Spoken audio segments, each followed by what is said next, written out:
Bienvenidos a Historiar. Este podcast fue creado y producido por la ASAI, Asociación Argentina de Investigadores de Historia. Un podcast sobre historia argentina, latinoamericana y mundial. Acompáñanos en este recorrido por el pasado para pensarnos en el presente.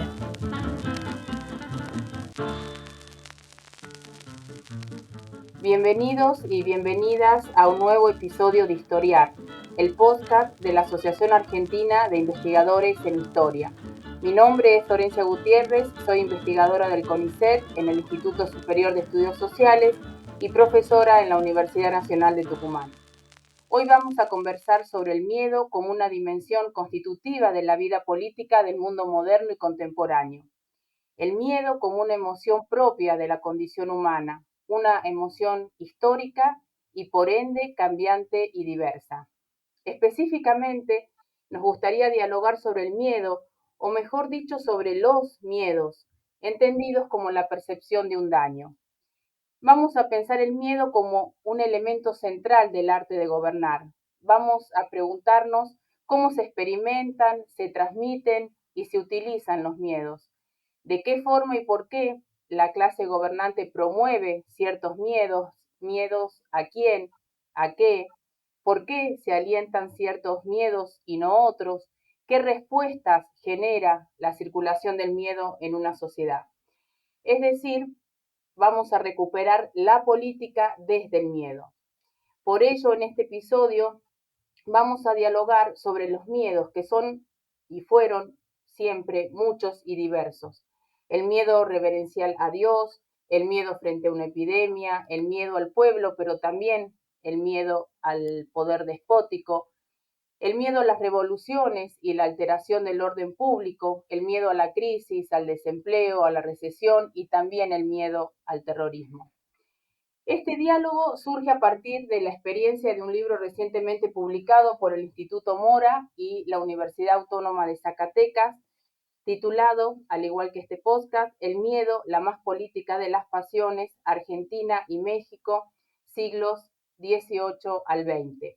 Libro que fue coordinado por Fausta Gantús, Gabriela Rodríguez Rial y Alicia Salmerón. La publicación es de acceso libre, así que quienes estén interesados pueden buscarla en el repositorio institucional del Instituto Mora. En esta ocasión invitamos a algunas de las autoras para poder conversar sobre esta emoción y entonces a continuación me gustaría presentarlas. Nos acompañan en este episodio Fausta Gantús. Ella es profesora e investigadora del Instituto Dr. José María Luis Mora. Es especialista en historia política, electoral, de la prensa y de las imágenes en Ciudad de México y en Campeche. También es fundadora de Atarraya, Historia Política y Social Iberoamericana, y coordinadora del blog Atarraya dedicado a la divulgación histórica. ¿Qué tal, Fausta? Te damos la bienvenida. Muchísimas gracias, Florencia, por esta invitación, a ti y al colectivo que nos convoca para platicar sobre un tema que sin duda nos resulta apasionante, como es el del miedo, desde la perspectiva política en clave histórica. Y agradezco también la oportunidad de compartir este espacio con Mariana Terán, con Inés Roskin y contigo misma. Seguramente será una plática muy sabrosa y pues muchas gracias de nuevo por la invitación. Gracias, Fausta. Presento a Mariana Terán, quien también nos acompaña. Ella es profesora e investigadora de la Universidad Autónoma de Zacatecas. Ha cultivado el estudio de la cultura política mexicana del siglo XX, especialmente a través del análisis de la guerra de insurgencia, el liberalismo, las formas de gobierno y el derecho a la propiedad. También es fundadora de Atarraya, Historia Política y Social Iberoamericana, e integrante del equipo editorial del blog. Hola Mariana, te damos la bienvenida. Muchas gracias, Flor. Muchas gracias a la Asociación Argentina de Investigadores en Historia por darme la oportunidad de participar en este podcast al lado de tan queridas y admiradas colegas como Inés, como Flor y como Fausta, para hablar de el miedo, la más política de las pasiones. Mil gracias, Flor. Gracias, Mariana. Y presento ahora a Inés. Ella es investigadora del CONICET en el Instituto de Historia Argentina y Americana, Dr. Emilio Ravignani, y es profesora de la Universidad de Buenos Aires, específicamente en la Facultad de Filosofía y Letras. Investiga problemas vinculados con la historia política, sobre todo vinculados a la prensa y a las movilizaciones callejeras en la ciudad de Buenos Aires a fines del siglo XIX y comienzos del siglo XX. Hola Inés, bienvenida. Muchas gracias, Florencia. Por supuesto, a mí también me alegra mucho compartir este episodio con ustedes y tener la oportunidad de contarle un poco al público acerca del trabajo que realizamos, como explicaba Florencia, con colegas mexicanas y argentinas para la publicación de este libro que se ubica en el cruce, ¿no?, entre la historia política y la historia de las emociones, de los sentidos, de las sensibilidades. Me gustaría, simplemente para empezar, señalar muy brevemente que se trató de un ejercicio en el marco del cual un grupo de investigadoras en historia, que trabajamos en historia política y también en historia social, tomamos enfoques y herramientas de ese otro campo, el campo de la historia de las emociones, para analizar experiencias políticas, procesos, acontecimientos políticos, y que realmente ese resultó ser un ejercicio muy interesante para nosotras y creemos que también productivo porque nos permitió iluminar otros aspectos de esas experiencias políticas y enfocarnos en cuestiones como ambientes, climas, estados de ánimo, percepciones de los diferentes actores. Es decir, se trató para nosotras de ensayar un enfoque centrado en el lugar de las emociones, en la política y en particular el lugar del miedo, o como decía Florencia recién, de los miedos, las distintas formas de experimentarlos, los usos y los efectos políticos de esa emoción. Así que, bueno, esperamos poder compartir algo de eso con ustedes. Bueno, muchas gracias a todas por su participación y por acompañarnos en este episodio, y si les parece bien, vamos entonces a comenzar el diálogo. La primera pregunta que me gustaría formular se vincula, bueno, con una noción, ¿no? El miedo siempre nos acompaña de diferentes formas, entre otras cosas porque también es utilizado en el arte de gobernar. Teniendo en cuenta esta dimensión política del miedo, sociólogos, historiadores y quizás todavía en menor medida los colegas historiadores, quizás con más fuerza los antropólogos y los sociólogos, se acercaron a estudiarlo.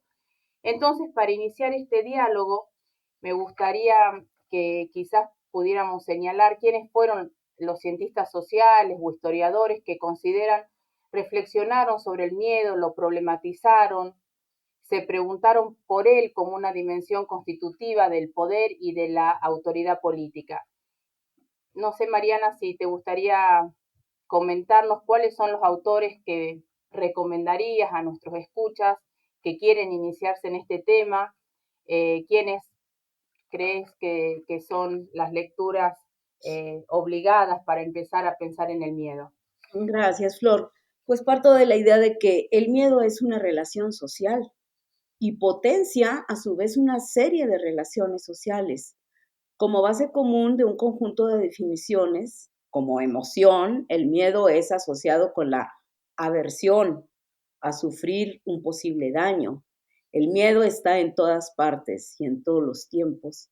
Los miedos de nuestra sociedad contemporánea pueden ejemplificarse en el atentado a las Torres de Nueva York, en 2001, en la inseguridad que vivimos todos los días, en la pandemia de los últimos años. Sin embargo, el miedo es un fantasma que ha recorrido todas las sociedades y todos los tiempos, Yo quiero partir de dos libros que acabo de tener en la mano, tanto la introducción de Alicia Salmerón al libro que nos convoca, El miedo, la más política de las pasiones, como la de la historiadora peruana Claudia Rosas Lauro, En el miedo en el Perú, siglos XVI al XX, reconocen en la obra seminal de Jean Delémont, publicada en 1978, una novedosa y provocadora manera de atender su estudio. Delémont se preguntaba por qué el silencio ante el miedo en la historia. De sus palabras, sin duda, a causa de una confusión mental ampliamente difundida entre miedo y cobardía, entre valor y temeridad. Pareciera vergonzoso hablar de miedo o tener miedo de colocar en títulos de obras la palabra miedo. Se trata de la pasión política por antonomasia, el miedo como emoción que alienta la formación de comunidad social y política.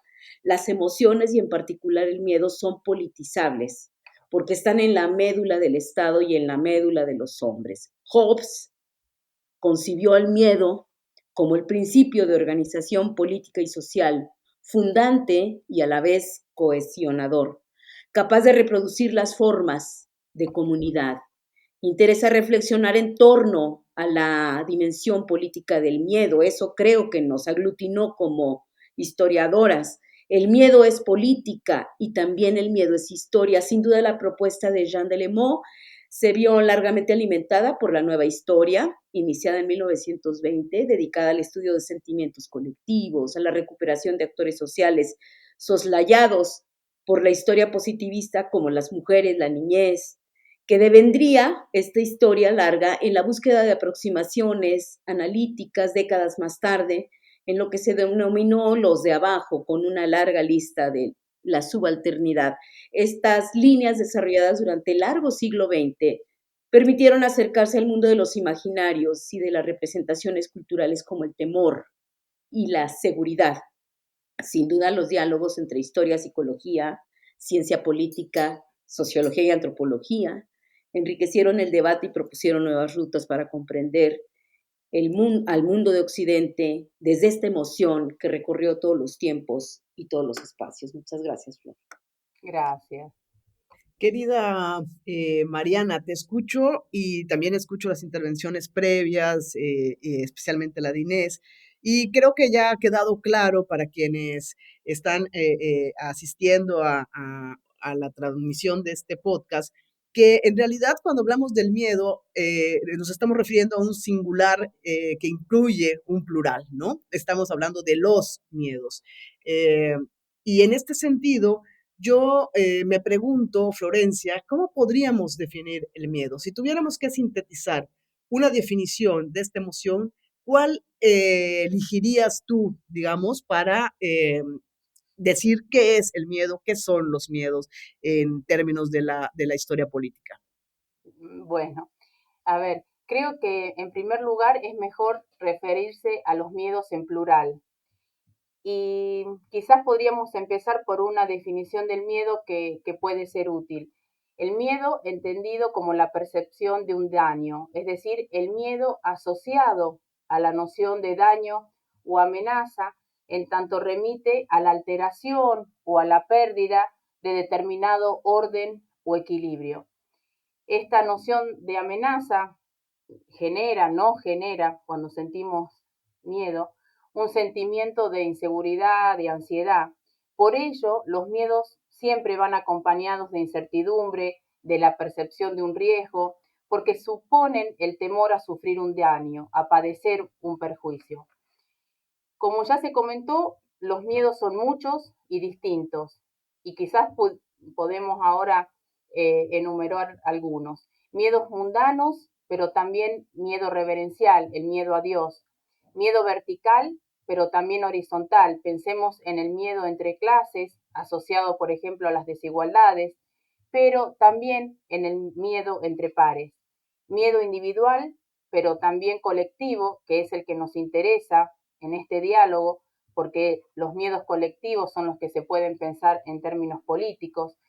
Miedo espontáneo o inducido, miedo ancestral, pero también coyuntural, miedos internos y externos. Pensemos en los miedos internos que circulan en una comunidad, en una nación, por ejemplo, el miedo al desempleo o a la recesión, pero también podemos traer este diálogo a los miedos externos, como el temor de una nación frente a la invasión de otra, miedos de diversa intensidad que van del temor hasta el terror y el pánico. Ahora, bueno, creo que es importante subrayar que el miedo se convierte en una experiencia política cuando encarna en una experiencia colectiva, ¿no? Cuando se asume en un cuerpo colectivo. ahí es cuando el miedo puede convertirse en parte constitutiva de un proyecto político, que es lo que nos interesa traer este diálogo, ¿no? La vinculación entre política y miedo.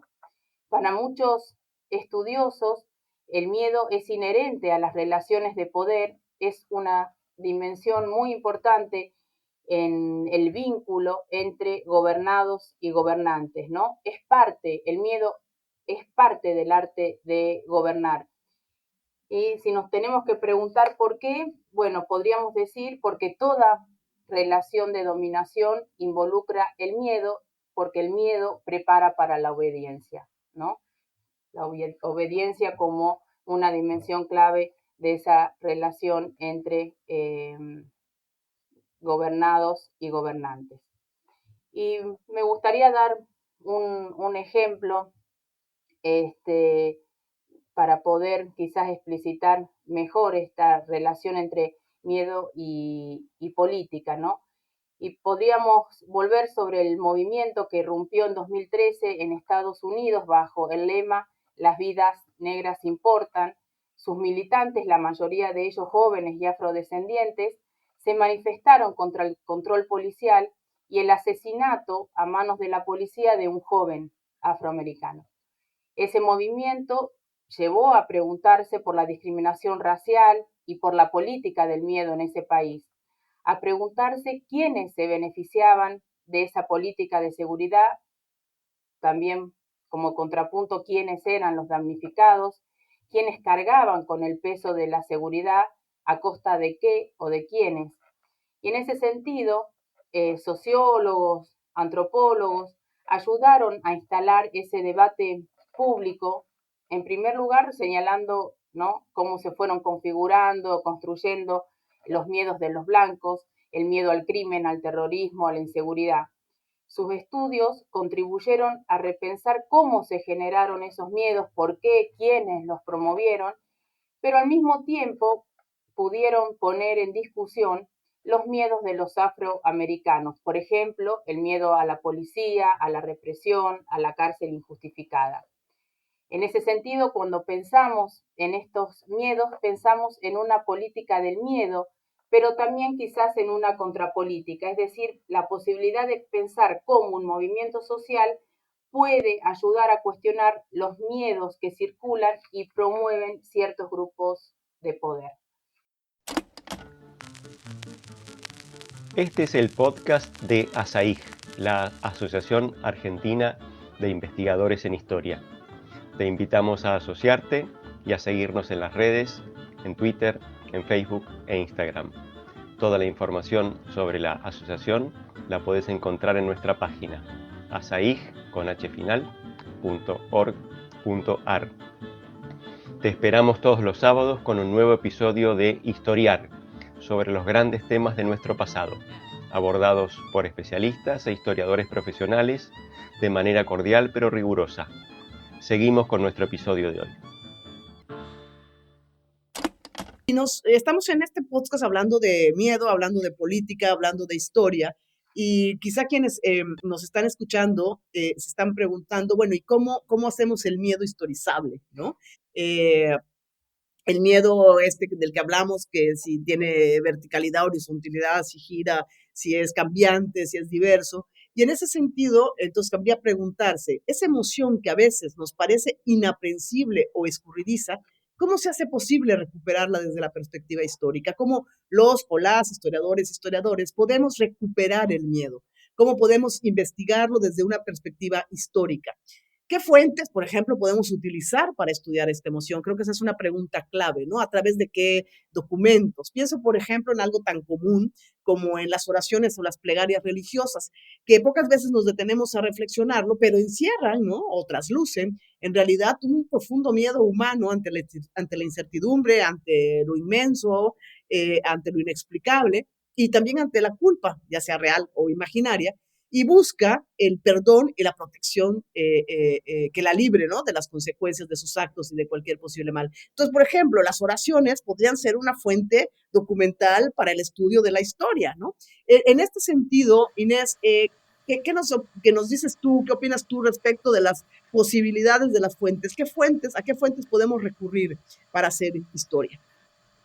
Bueno, me parece importante partir de algo que señala Alicia Salmerón en la introducción del libro, y es el hecho de que, por supuesto, eh, el intento de ampliar el espectro de fuentes es fundamental y es un esfuerzo que hay que hacer, pero al mismo tiempo la clave también está en qué preguntas hacerle a las fuentes. Eh, y, de, y de ese modo quizás se puede volver sobre fuentes ya o sobre documentos ya transitados, ya utilizados, pero planteándoles nuevos interrogantes que tengan que ver con esta inquietud general acerca, en el caso que nos ocupa a nosotras, de la preocupación por el lugar de las emociones en la política y en particular del miedo o los miedos.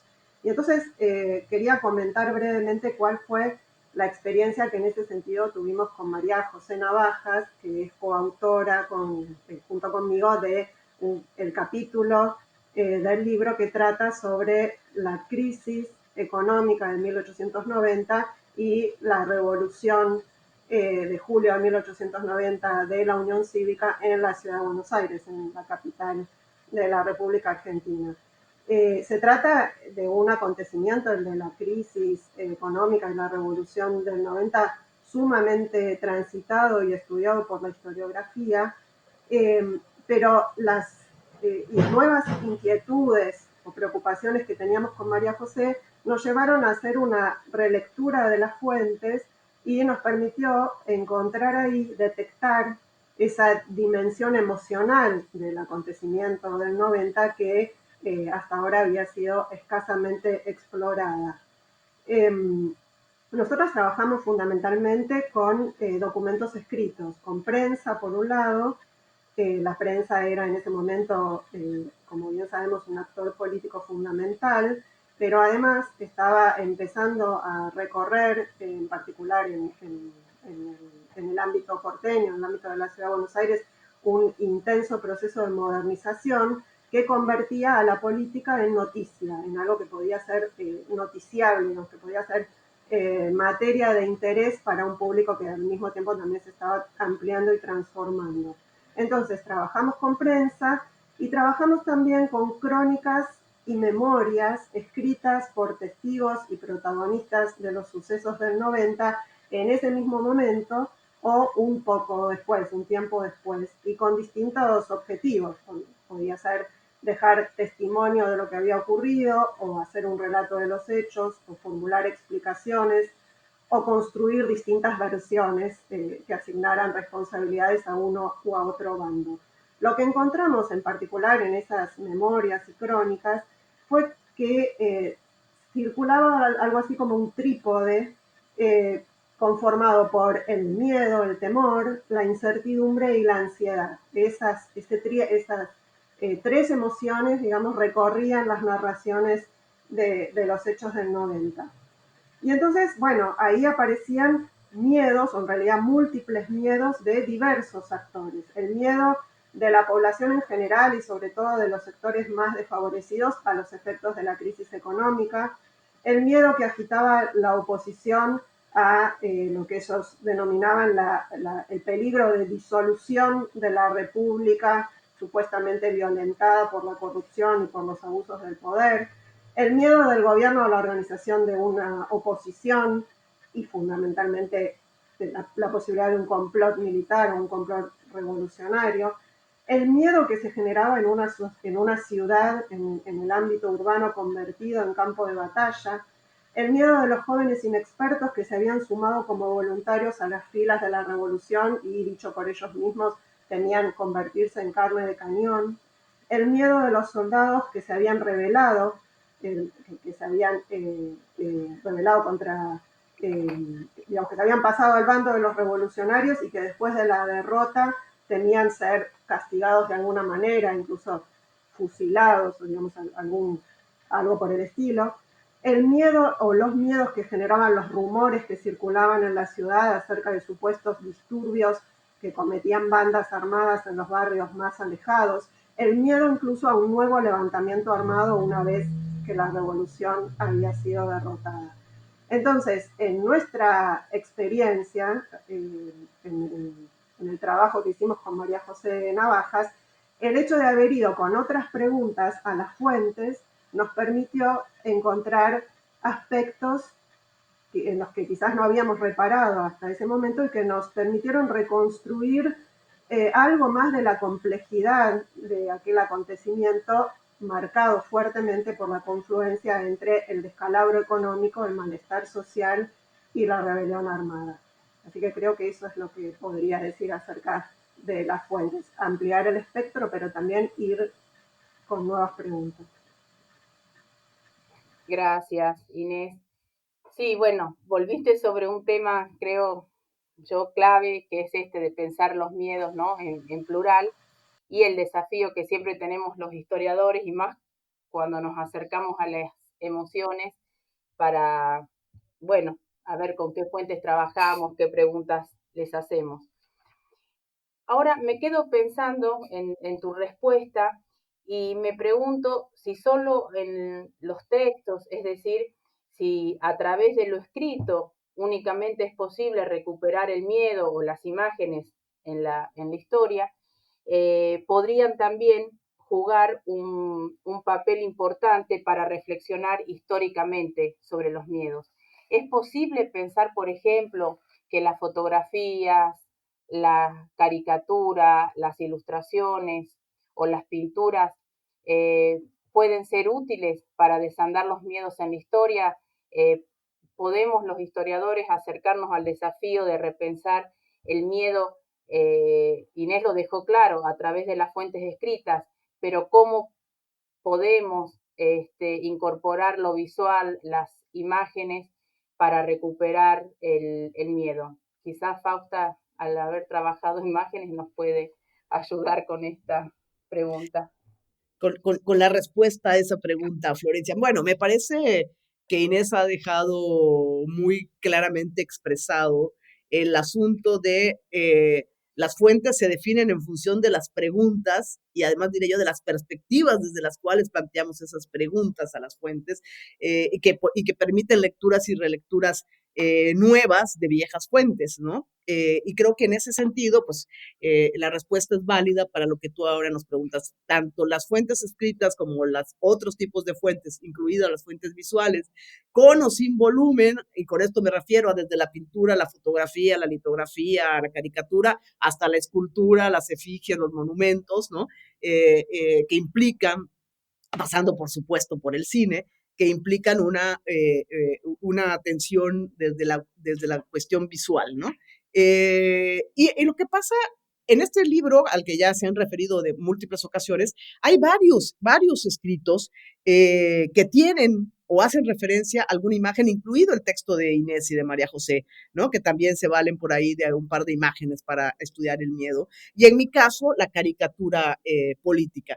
El asunto es que no nos habíamos preguntado sobre el miedo en caricatura, por eso no habíamos respondido respecto de la caricatura como una fuente, más bien no habíamos usado la caricatura como una fuente histórica. Y pienso, por ejemplo, que hay una serie de obras gráficas que son muy claras en el uso del miedo. Estoy pensando en pinturas como El Grito de Edvard Munch, ¿no? Donde la expresión de horror, de miedo es evidente. O en fotografías como la que se llamaba El horror de la guerra, donde está esta niña vietnamita corriendo desnuda al lado de otros niños huyendo de los soldados, en el que el miedo y el terror son manifiestos, ¿no? Y nos permiten muy claramente esa identificación en términos emocionales, y desde ahí podemos hacernos preguntas históricas. Y estaba hablando de foto, bueno, toda la foto de guerra, ¿no? Y me acuerdo en este momento de la película de Mil veces Buenas noches, que es una magnífica obra que se plantea una serie de cuestiones sobre el miedo a partir de una reportera de guerra que está estudiando a las mujeres afganas que son terroristas suicidas, ¿no? Con eso lo que quiero decir es que hay documentos en los que la presencia del miedo es como muy evidente. Pero hay otra serie de imágenes de muy diversos tipos en las que el miedo no está tan claramente expresado, está soterrado, o cuando la vemos ni siquiera la relacionamos con el miedo, como es el caso de la caricatura, ¿no? Que ahí está el horror expresado con toda claridad y sin embargo no lo asociamos con el miedo. O pienso, por ejemplo, en las fotografías, para el caso mexicano, habrá algo correspondiente en todos los países, en Argentina. En el caso de las fotografías del 2 de octubre, que muestran a estudiantes que son detenidos, eso es todo lo que vemos en la imagen. Y sin embargo, ahí está la violencia, está el horror, está el miedo de los chicos, está una serie de cuestiones sobre las que nos podemos preguntar a partir de la imagen.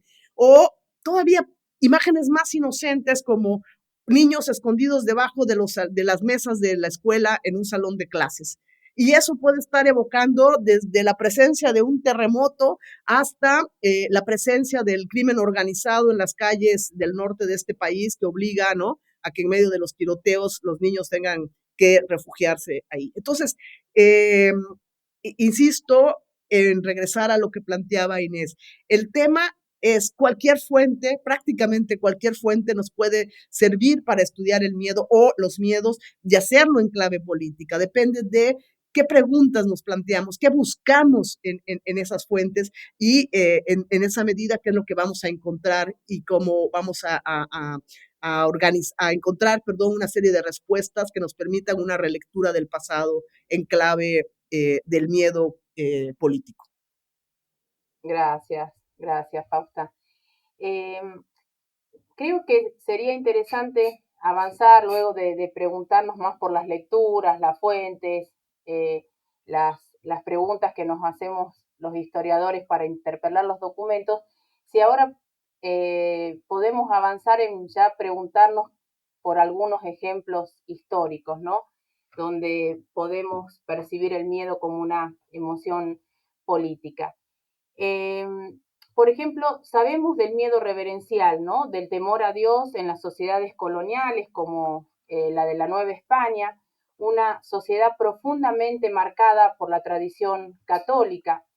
Pero en el México de mediados del siglo XX, me pregunto, frente al avance del liberalismo, ¿es posible pensar todavía en el temor reverencial? Este tipo de miedos, a medida que avanza el siglo XIX, desaparece, se resignifica, circula con otra fuerza frente al avance del liberalismo y la abierta confrontación entre el Estado y la Iglesia Católica. Quizás, Mariana, nos puedas ayudar y te escuchamos atentamente.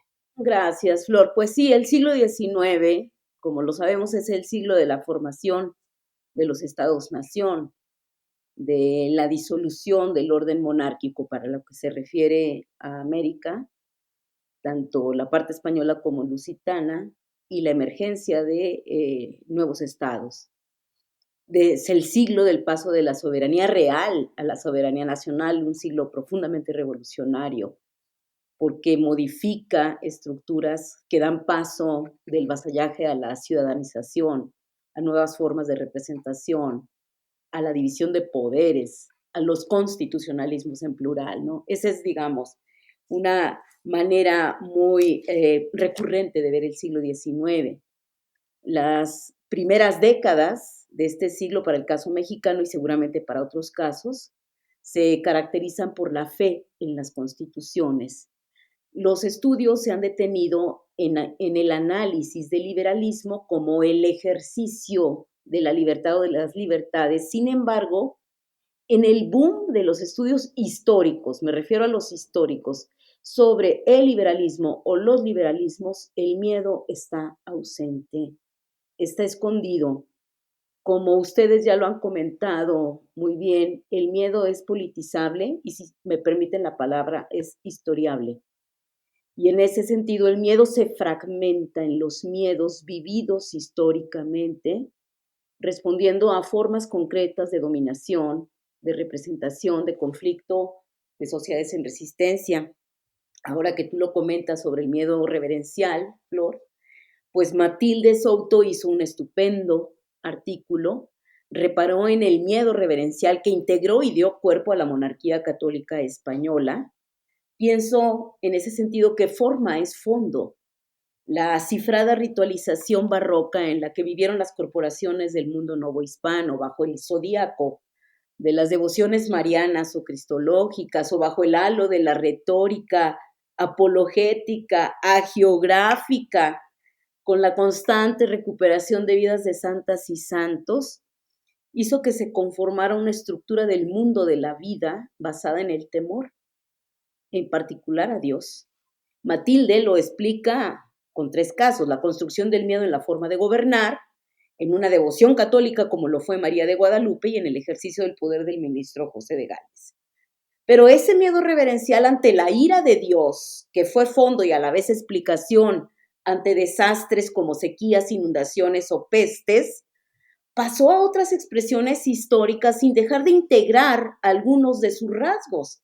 En el siglo XIX los miedos fueron otros y también fueron parte de lo mismo. Los liberalismos resignificaron los miedos. Así, por ejemplo, ante procesos secularizantes en que se vieron envueltas las sociedades decimonónicas frente a la cuestión, por ejemplo, que trabajé de jurar una constitución liberal como la mexicana de 1857, la Iglesia Católica, a través del Papa y de la jerarquía eclesiástica mexicana, promovieron el temor de morir sin el último de los sacramentos, y esto causaba no temor, sino terror.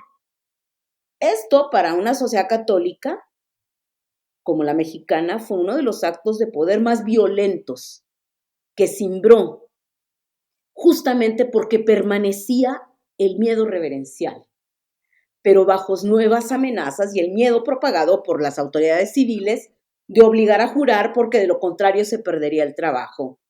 El miedo entonces va hasta la médula, cuando de la construcción colectiva del temor se filtra en el miedo íntimo, y aquí volvemos a hablar de los diferentes miedos. Y claro, muy de acuerdo con lo que han dicho Inés y Fausta, las fuentes, las mismas, las preguntas, otras. Fuentes, pues constituciones, son las mismas, cartas pastorales, prensa, sermones, decretos, pero las preguntas pueden girar en torno a cómo se impuso el miedo, cómo funcionó su maquinaria, cuáles fueron sus estrategias, cómo usaron las autoridades las fórmulas de amenaza, que no son más que las fórmulas del miedo.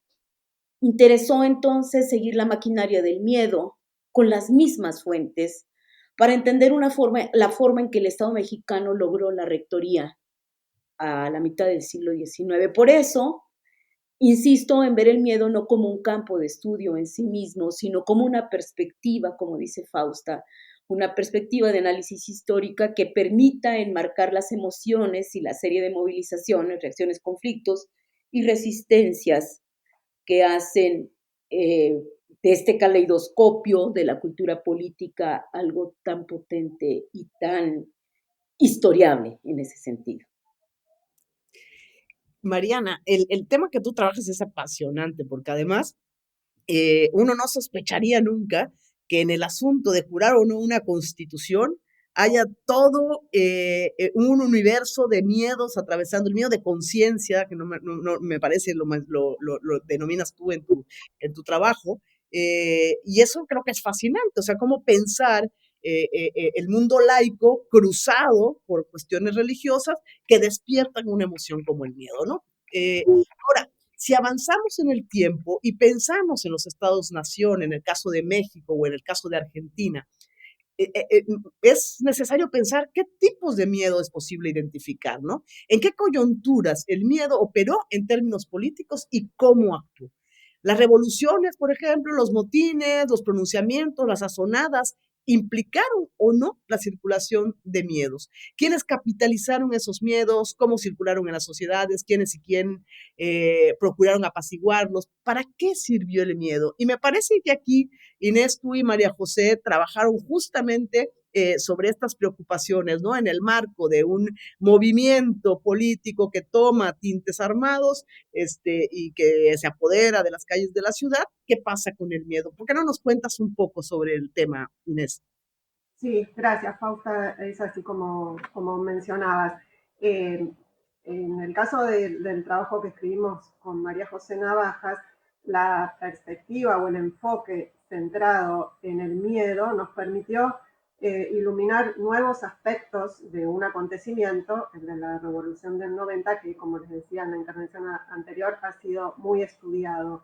Pero el hecho de centrarnos en las emociones nos ayudó a explorar más en profundidad cómo se desenvolvió en el marco de esa experiencia tan disruptiva en la cual confluían la crisis económica, sus devastadores efectos sociales y la agitación política, cómo se desenvolvió en ese marco la dinámica de escalada de la violencia política hasta desembocar en la revolución.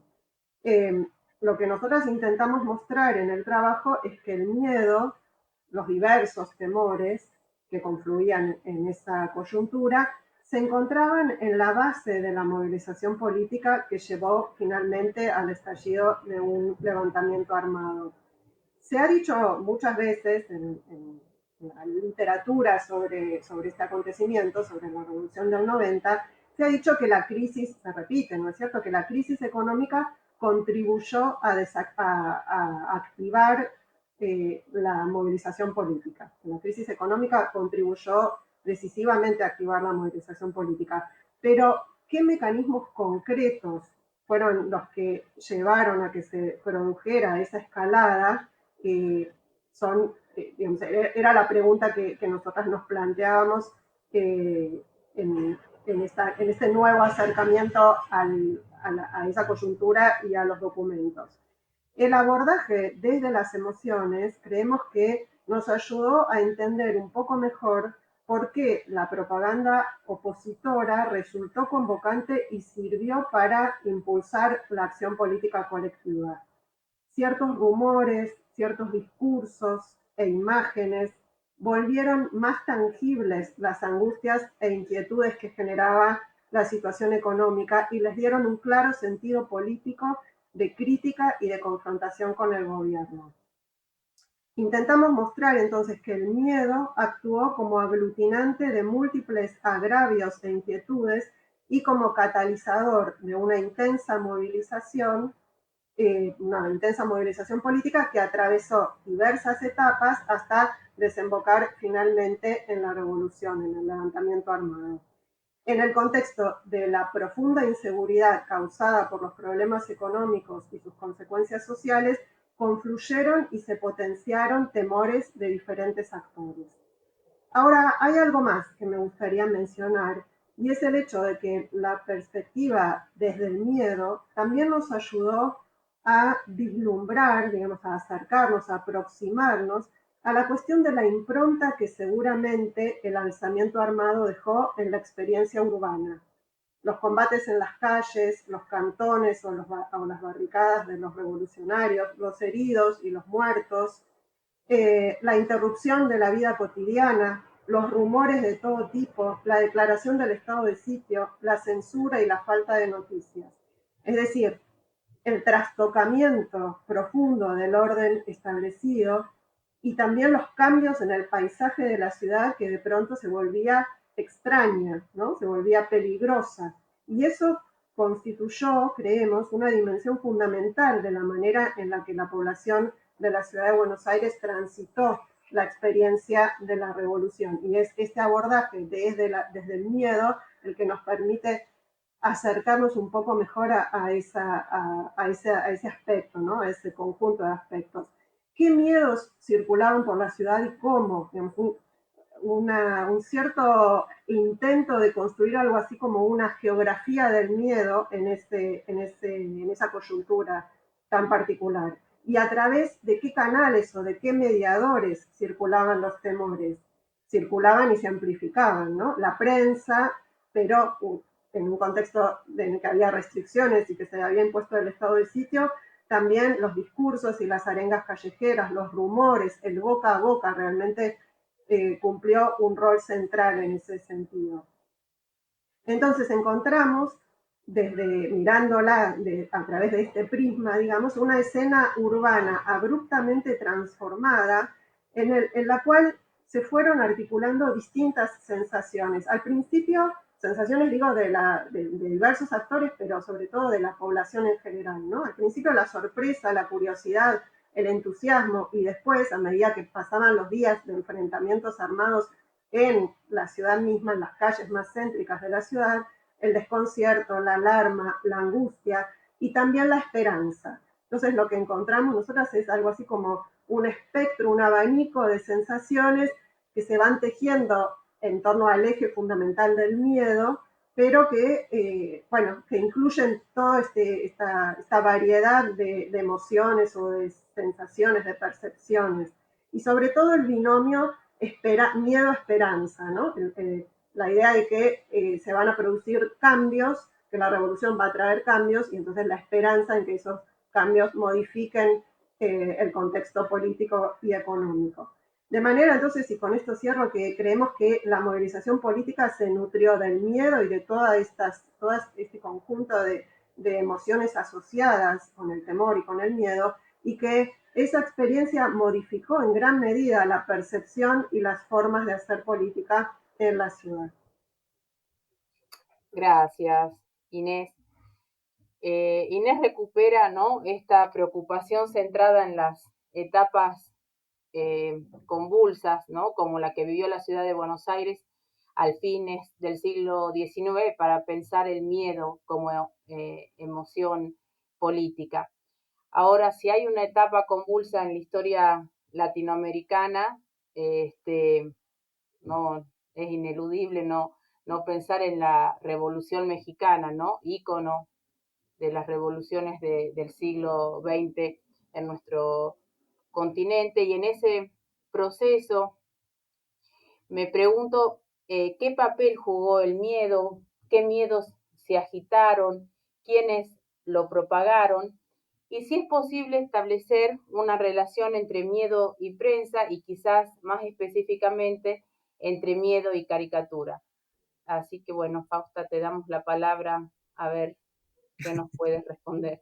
Gracias, Florencia. Bueno, sin duda la conversación es muy interesante, las intervenciones que hemos escuchado son súper sugerentes. Esperemos que al auditorio, a los y las escuchas, les esté resultando igual de interesante. La prensa, por supuesto, no hay que decirlo, es, además de una fuente, es un actor fundamental en términos de la vida política, y su uso para construir discursos, tanto de bienestar y esperanzadores hasta de terror y miedo, es bastante evidente, ¿no? Solo hay que rascarle un poquito y lo vamos a encontrar. En el caso, por ejemplo, de la Revolución Mexicana, vamos a ver en la prensa un cambio que se empieza a gestar más o menos hacia 1907, 8, se empieza a hacer mucho más evidente en 1909, y bueno, ya absolutamente obvio en 1910, que es el uso de un lenguaje muy agresivo, muy violento, descalificador del oponente, del opositor, del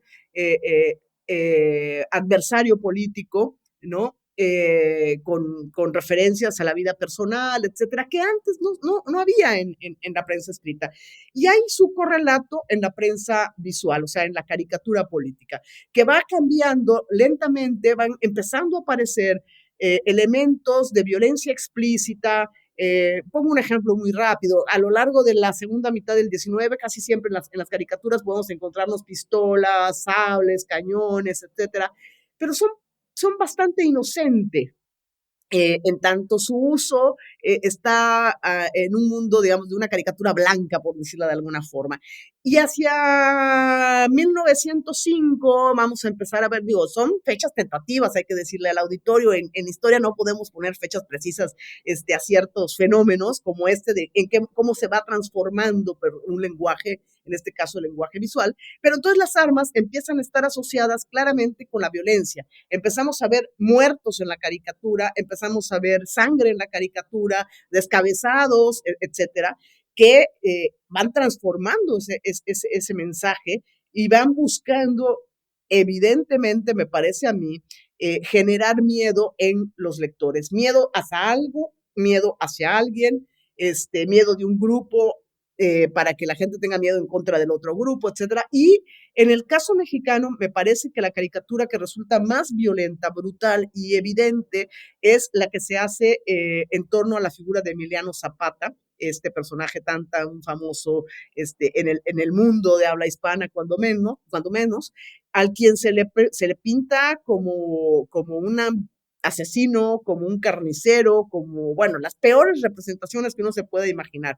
Y en realidad esto está hecho por un grupo básicamente que son el de los contrarrevolucionarios, estos porfiristas, ¿no? Que todavía tienen un poder en el mundo de los impresos y que tienen un gran temor de la revolución y de lo que la revolución implica y de personajes señeros como Emiliano Zapata, que además está alrededor de la Ciudad de México, está muy cercano, y entonces la caricatura, porque hay que decir algo, en el caso mexicano, cuando estoy hablando de la caricatura en el contexto de la revolución, es principalmente la caricatura que se edita en la Ciudad de México. Pero aquí lo que importa ver es esta transformación y esta nueva forma de hacer caricatura que yo he denominado como caricatura intimidatoria, porque no busca hacer reír, a diferencia de la caricatura que siempre identificamos como la sátira que busca hacer reír a quien la recibe. Aquí lo que vemos es el deseo de intimidar a quien ve la caricatura. Y lo dejaría aquí porque ya andamos un poco escasos de tiempo y todavía nos falta conversar de algunos otros temas. Florencia, como es el caso mismo del trabajo que tú realizas. Pero antes de darte la palabra, nada más quiero mencionar algo que no ha salido en la conversación, y es el trabajo de Gabriela Rodríguez Rial, que también forma parte de este libro, que es el estudio también desde la Argentina, a través de un tipo de documento muy particular que tampoco hemos mencionado, además de la prensa y del periodismo, que es la literatura, ¿no? Y cómo ella estudia el tema del miedo a través de este tipo de fuente. Y también tú debes de saber más del tema que yo, Florencia, porque es un caso de un estudio argentino, pero lo que me interesaría a mí principalmente es que tú nos platicaras sobre tu trabajo, ¿no? Que es también, como en otros, pues yo creo que todos los textos de este libro, que es muy particular, y es como pensar el miedo en un espacio tan particular como es el espacio laboral en las fábricas, ¿cómo se llama? En los ingenios azucareros, entre los patrones y los trabajadores, etcétera. O sea, ¿en qué coyunturas y ámbitos de trabajo es posible pensar en el miedo? Y cómo patrones y obrero, ¿no?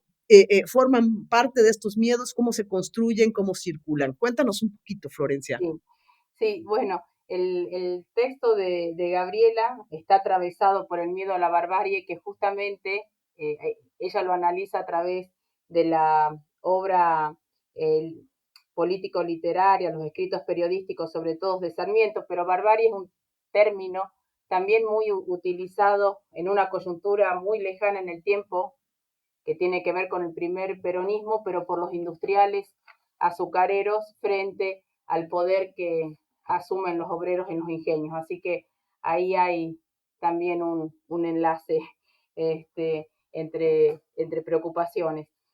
Y aquí vuelvo también, ¿no? Sobre un problema que yo con las fuentes que venía trabajando, sobre todo vinculadas al mundo laboral azucarero durante el primer peronismo, el desafío fue, bueno, cómo a partir de esas fuentes recuperar el miedo. Había miedo en las comunidades azucareras, cómo se podía trabajar esas preocupaciones.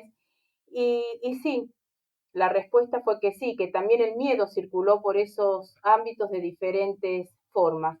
Y pienso, bueno, quizás lo que más les puede interesar a los escuchas es un ejemplo concreto, ¿no? Y ahí vamos a situarnos en el primer peronismo, cuando la mayor presencia del Estado, el avance de la sindicalización y la sensibilidad obrerista del gobierno generaron que en muchos espacios laborales, entre los cuales se encuentran, por supuesto, los ingenios azucareros del norte de Argentina, se generara una transferencia de poder en favor de los obreros y en detrimento de las facultades de los patrones. Y ahí lo que pude advertir es que por primera vez los empresarios percibieron con horror que muchas de las huelgas obreras tenían por objeto incidir en una tradicional prerrogativa patronal, que era la de administrar y organizar la fuerza laboral. Entonces, las huelgas se declaraban para despedir a administradores, contadores, reubicar empleados, y una recurrente causa para tomar esas medidas de fuerza era la denuncia del trato desmedido o desconsiderado que estos administradores y el personal jerárquico dispensaban a los obreros y por eso exigir su despido. Esta alteración, podemos decir, de las facultades patronales implicó una percepción de daño que en los ingenios asumió características muy particulares que tienen que ver con la convivencia entre el espacio de producción, pensamos en el ingenio, y de reproducción, la vivienda. En los pueblos azucareros, ambos espacios están unidos. Alrededor de la fábrica vivían obreros, patrones, administradores, empleados, personal jerárquico. Y en razón de esa espacialidad compartida, la percepción de amenaza, de daño vivido por los empresarios, sobre todo en estas coyunturas huelguísticas, no se circunscribió a la fábrica. Por el contrario, en razón de esta vinculación entre fábrica y vivienda, alcanzó la esfera doméstica, llegó hasta las puertas de sus propias casas. Cuando se declaraban las huelgas en los pueblos azucareros, sobre todo durante los primeros años del peronismo, se sitiaban los ingenios, se cortaba la luz, el agua, las líneas telefónicas, en algunos casos se llegó a apedrear las viviendas de la patronal.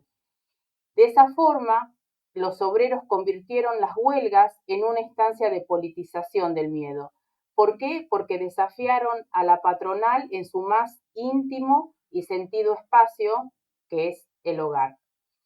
Y en esto de los miedos en plural y de la circulación de los miedos, ya para concluir, también fue posible advertir a través de la investigación cómo la patronal denunció las huelgas y alentó un miedo mayor, ¿no?, asociado a dos cuestiones claves, al desempleo y al desabastecimiento del azúcar a nivel nacional. Agitando este miedo, lo que los industriales se proponían era incidir en la decisión de las agencias estatales para que declaren ilegales las huelgas y poner fin a la movilización. Y es aquí cuando vinculaba con las preocupaciones de Gabriela, aunque nos quedan lejos en el tiempo, los términos que utilizan los industriales, ¿no?, vinculados a la barbarie, a la anarquía, frente a la irrupción del poder obrero. En ese sentido, pienso que es mejor pensar más que en el miedo, en los miedos, y de plantear este desafío de volver sobre las fuentes que utilizamos con nuevas preguntas para intentar, si nos interesa, por supuesto, pensar en el miedo como una dimensión constitutiva de la política. Ya estamos con el tiempo justo, entonces me gustaría un muy breve cierre. Les agradezco este diálogo a Fausta, a Inés, a Mariana, que esperamos que sirva como disparador para pensar en la posibilidad de historiar el miedo, de convertirlo en un objeto de estudio de la disciplina histórica, teniendo en cuenta que es una emoción clave para pensar y entender la sociedad y la política. Así que muchas gracias a las tres. Gracias, Flor, gracias por el espacio. Simplemente dejar la reflexión, si vuelvo a la definición de miedo como la aversión de sufrir un posible daño, esa aversión en nuestros tiempos, en nuestro México, tiene que ver con el gran tema de la inseguridad que inunda las redes sociales, que nos debilita, pero al mismo tiempo nos está transformando. Dejo esto a la mesa. El fantasma de la inseguridad recorre nuestras ciudades y se planta con la más cínica de las máscaras. Lo que está frente a ellas, sin lugar a dudas, son todos nuestros miedos. Muchísimas gracias. y hay que decirle al auditorio que además nos quedamos con ganas de seguir platicando sobre los temas de historia y miedo. Yo quisiera aprovechar este espacio, Florencia, esta última intervención, para señalar algo que creo que es importante. Sobre el miedo se ha pensado mucho y se ha pensado desde hace mucho, desde la filosofía, desde la sociología, desde la psicología, en fin. Pero en términos históricos se ha pensado poco en el miedo, en los miedos. Y esa es una de las grandes contribuciones del trabajo de investigación que hicimos y que se tradujo en un libro, y es pensar el miedo político en términos históricos. Creo que esa es una gran aportación y hay que tenerlo presente. Tú ya señalaste que el libro está en libre acceso, entonces quien quiera consultarlo desde cualquier parte del mundo lo puede hacer en el repositorio del Instituto Mora. Y pues agradecer de nueva cuenta a la Asociación de Historia Argentina la invitación, a ti por convocarnos, coordinarnos y hacernos pensar otra vez en el miedo. Y a Mariana e Inés, pues muchísimas gracias por compartir este espacio. Y no dejemos de mencionar el apoyo técnico que nos ha prestado Magdalena también para hacer posible este podcast, que si no, nuestra inutilidad técnica no lo hubiera permitido. Y Florencia, pues de verdad, muchas gracias y saludos al auditorio. Bueno, muchas gracias a todas por su participación y a ustedes por estar ahí y escucharnos. Nos despedimos hasta un próximo episodio de Historial.